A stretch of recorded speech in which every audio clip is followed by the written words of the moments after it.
les algues? A veure, els petits, què portaven? Aigua. Aigua! Aigua! Aigua! Aigua! Aigua. Aigua! Està bé, heu acertat vosaltres dos. A veure, què has dit? I vosaltres? També. Sí. Sí.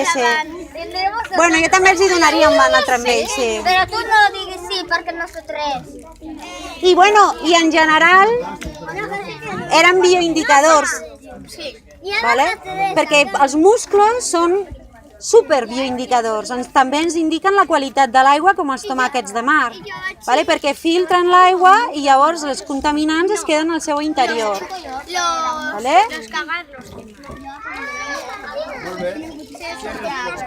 Vale.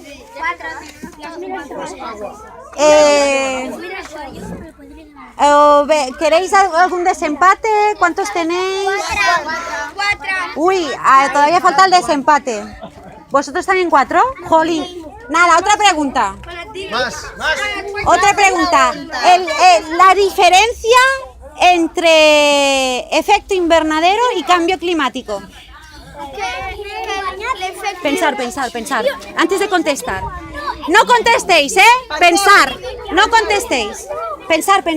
Habladlo con tus amigos. ¿Sí? Vale, pause, ¿eh? Vale.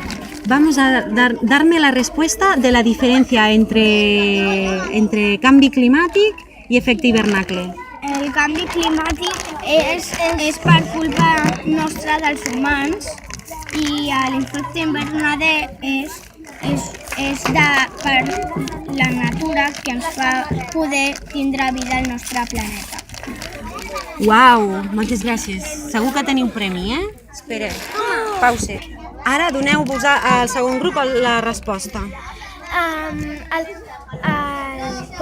La diferència entre... L'efecte invernadero és un efecte natural que fa que la Terra no estigui tan plana i que no faci ni molt de fred com fa fora, ni tampoc faci molta calor, el regula. I el canvi climàtic és un efecte degut a la contaminació que provoca que cada vegada faci més calor. Molt bé. I es derreteixin els pols, el pol nord, el pol sud, i fa que també s'extingeixin animals. I és la contaminació dels humans. Això és provocat per als humans, el canvi climàtic. Perfecte, noies. M'agrada molt, vale? Segur que teniu premi.